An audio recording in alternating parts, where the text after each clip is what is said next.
नमस्कार। संविधान का निर्माण। तो संविधान का निर्माण के ऊपर हमने 2 वीडियो पहले बना रखा है।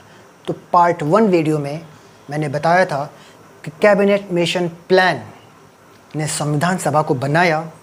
स्टेप बाय स्टेप 5 स्टेप में संविधान सभा को बनाया गया कैबिनेट मिशन प्लान के द्वारा। तो इसके लिए आप पार्ट 1 देख सकते हैं। और उसके बाद 13 दिसंबर 1946 को जवाहरलाल नेहरू ने उद्देश्य प्रस्ताव पेश किया संविधान सभा के ऊपर। ये पार्ट 2 वीडियो में मैंने बताया था।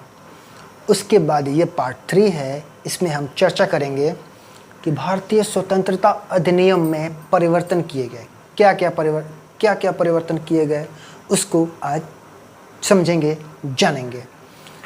नमस्कार, मैं पवन कुमार स्वागत करता हूं अपने इस यूट्यूब चैनल पे। इसका नाम है पवन पॉलिटी पॉइंट। और ये जो भारतीय स्वतंत्रता अधिनियम है, इसमें जो भी चेंजिंग्स है, इसके ऊपर जो वीडियो है, हिंदी और इंग्लिश दोनों में नोट्स आप ले सकते हैं। वीडियो के लास्ट में इंग्लिश में नोट्स मिल जाएगा और हिंदी का नोट्स साथ ही साथ ले सकते हैं, या हिंदी का भी नोट्स आपको वीडियो के लास्ट में मिल जाएगा। देखिए, भारतीय स्वतंत्रता अधिनियम, इसके ऊपर जो है पार्ट 3 ये वीडियो है। संविधान का निर्माण के ऊपर ये तीसरा वीडियो है। तो आइए समझते हैं, जानते हैं क्या क्या था भारतीय स्वतंत्रता अधिनियम में, परिवर्तन क्या था।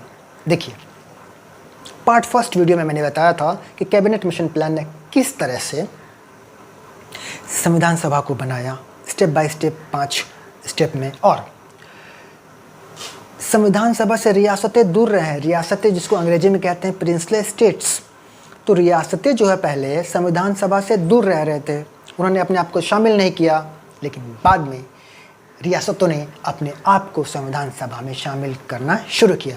28 अप्रैल 1947 तक 6 राज्यों के जो प्रतिनिधि थे, रियासतों के प्रतिनिधि, उन्होंने अपने आप को शामिल कर लिया था। और देश का जो विभाजन के लिए 3 जून 1947 को माउंटबेटन प्लान के बाद जो स्वीकृति मिल गई थी भारत के विभाजन का, उसके बाद तो और रियासतें संविधान सभा में शामिल होते गए। और साथ ही साथ मुस्लिम लीग के सदस्य भी संविधान सभा में शामिल हुए। तो भाई, इसमें परिवर्तन क्या था? 3 परिवर्तन किए गए थे संविधान भारतीय स्वतंत्रता अधिनियम में। 3 परिवर्तन किए गए थे। तो आइए समझते हैं 3 परिवर्तन क्या क्या किए गए थे। ये जो पहला परिवर्तन है, फर्स्ट चेंजिंग है कि असेंबली को पूरी तरह से संप्रभु निकाय बना दिया गया। संप्रभु निकाय मतलब प्रभु, असेंबली, आप ही सब कुछ हो। इसका असर क्या हुआ कि संविधान सभा अपनी इच्छा अनुसार संविधान बना सकती थी। इस अधिनियम ने असेंबली को क्या अधिकार दिया? इस अधिनियम ने क्या अधिकार दिया? ब्रिटेन के द्वारा जो भी अधिनियम लगाए गए थे भारत के संबंध में, वो उसको हटा सकती थी या वो उसको निरस्त कर सकती थी। तो ये फर्स्ट परिवर्तन यही था। तो इसका जो दूसरा स्टेप है, विधानसभा भी एक विधायी निकाय बन गई। विधायी निकाय, जिसे अंग्रेजी में कहा जाता है लेजिस्लेटिव बॉडी। तो इस तरह से सभा के 2 अलग अलग कार्य सौंपे गए। पहला संविधान बनाना और दूसरा देश के लिए सामान्य नॉर्मल कानून बनाना। और ये दोनों कार्य अलग अलग दिन करने थे। और विधानसभा स्वतंत्र भारत की पहली संसद बन गई। जब भी विधानसभा की बैठक संविधान सभा के रूप में हुई, तो इसकी अध्यक्षता डॉक्टर राजेंद्र प्रसाद ने किया। ये है डॉक्टर राजेंद्र प्रसाद। और जब भी विधानसभा की बैठक विधायी निकाय के रूप में हुई, तो इसकी अध्यक्षता डॉक्टर जीवी मावलंकर ने किया। ये है डॉक्टर जीवी मावलंकर। इनका पूरा नाम है गणेश वासुदेव मावलंकर। इन्हें दादा साहेब भी कहा जाता है। और ये दोनों कार्य 26 नवंबर और ये दोनों कार्य 26 नवंबर 1949 तक जारी रहा, जब तक देश के लिए संविधान तैयार नहीं हो गया। तो ये था दूसरा स्टेप। इसका जो तीसरा स्टेप है संविधान सभा का जो चेंजिंग है, परिवर्तन है, उसमें ये जो मुस्लिम लीग थे जो पाकिस्तान क्षेत्र के थे वो सदस्य संविधान सभा से अलग हो गए, और जब अलग हो गए तो कैबिनेट मिशन प्लान के तहत जो 1946 में 389 सीटें रखी गई थीं तो वे घटकर 299 रह गई।